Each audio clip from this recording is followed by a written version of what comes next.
Oi, Witcher! Out in these wastelands hunting monsters?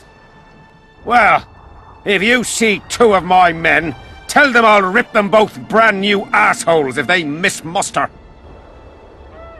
What are they doing there? It's a common malady. A day don't go by that some dimwit don't sneak out of the camp to go to the gullies. We'll see if I come across anyone. Luck be with you. You're a good fellow. Ah, find them and you'll see Corporal Zivik knows how to be grateful. What do you want, Witcher? Did you participate in the battle? I did. And I fought. But I'd rather not go into it. The spirits of those who died in battle are now in combat on that field. They kill each other and change into nasty creatures called Draugrs. Edirnians, Kedwenis, even your comrades. I want to help them, but I have to know what happened during the battle. Oh, the plague. Listen then. The fighting started in the afternoon. The Dun Banner was first to attack. We were ambushed, cut off from our main unit and devastated. Bloody scouts and Sabrina Glevissig, who was supposed to mind the battlefield. By then, the battle was in full swing. Wherever you see those damned furrows, people fought there. The Edirnian lines faltered a few times, but we couldn't crush them because of Seltkirk. Yes, we had the Visitor. They had Seltkirk of Gullet, the invincible White Knight, Edirn's finest swordsman. Wherever our forces gained the upper hand, he'd appear and reverse the fighting's course. Then, Vandegrift himself went into battle. He met Seltkirk in the middle of the melee. It was a battle of titans. In the end, the Visitor hacked Seltkirk and sliced the White Knight from his head to his balls. Then, death fell from the heavens. Lumps of burning soil flew through the air. The whole valley was on fire. Damned magic of a damned witch!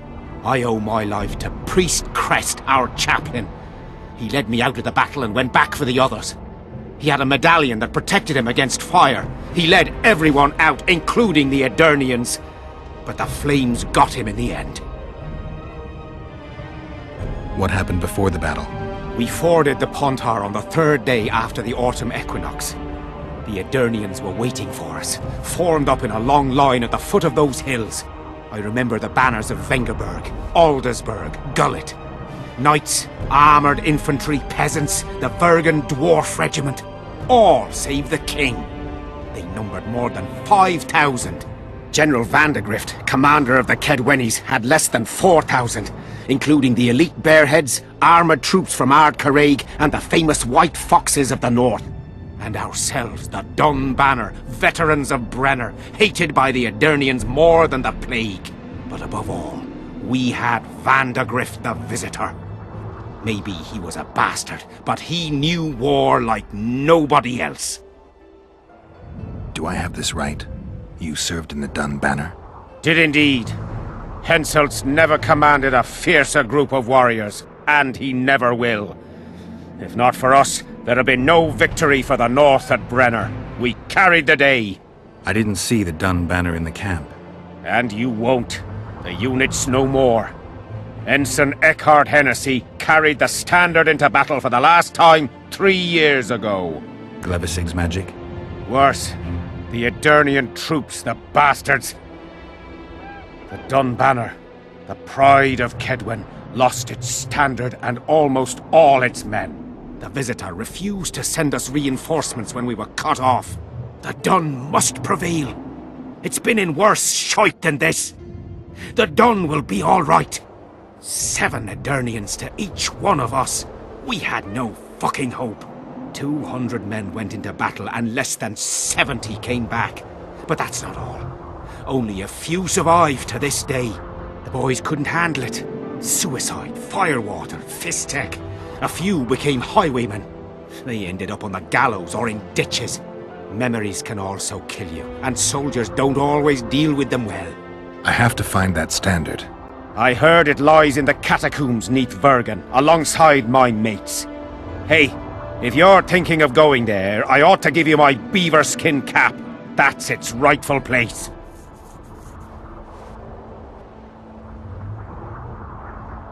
Did you see the duel between Seltkirk and Vandergrift? From a distance. At the time I was on that hill, and they were somewhere over there. The field used to be as flat as a table. It was their second duel. Earlier, in peacetime, they'd met at a tournament in Ardcarraig. Seltkirk won then. Vandergrift's sword cracked and the visitor had to yield. After the tournament, he had a new sword forged by Kedwen's best mages and swordsmiths. That's how Loathan came to be. I think that means hatred in the Elder language. Pretty pretentious. They say a sorcerer cast a spell on the sword and told Vandergrift the blade wouldn't crack as long as he remained invincible. The mage got 50 lashes and was the last to mention any such nonsense. Who has Vandergrift's sword now? When the Sea of Flames died out, the looters ran amok. They found Seltkirk's chainmail, which survived somehow. Maybe it was magical too. Vandergrift's sword went missing. The boys in the camp claim the female dragon slayer has it, but I wouldn't even try talking to her. Who's got Seltkirk's chainmail? A certain Vincent Trott. Low nobility, in the army since forever, a greedy bastard. Where can I find him? That's a problem. Deathmold wanted him arrested after they found a square coin on him. Some of the officers and noblemen want to get rid of the Black Ones. They don't like how they lord it around the camp, even though the king talks to them. Those coins are their sign, the stupid bunch of plotters. Anyway, Vincent's a swashbuckler. He thrashed Deathmold's people and disappeared. Those with the coins won't say a word because they're scared of Deathmold.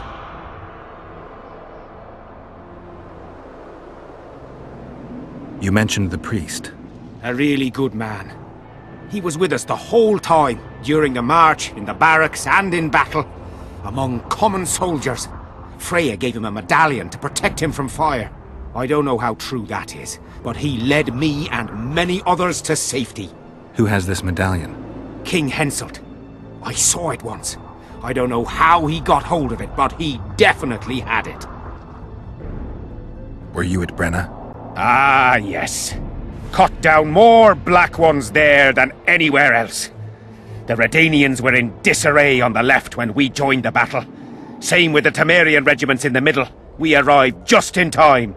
Menno Cohorn commanded the Nilfgaardians. He was some leader. Even we feared him like fire.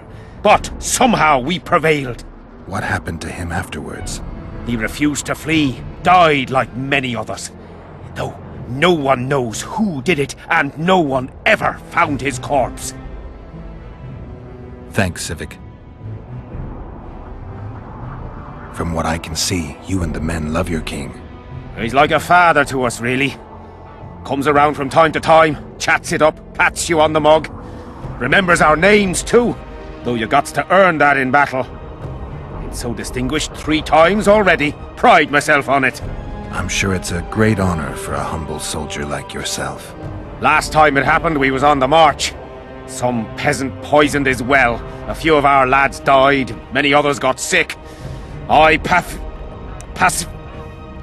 pacified that village. We hit them so hard, we even struck fear into our own boys.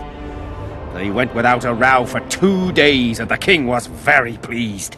He came around, gave me a friendly punch in the gut, laughed, and said, "You are one true son of a bitch. If you'd not been born among swine, you'd probably be king." That's how he is. Humane and all. He's really got a heart. So long.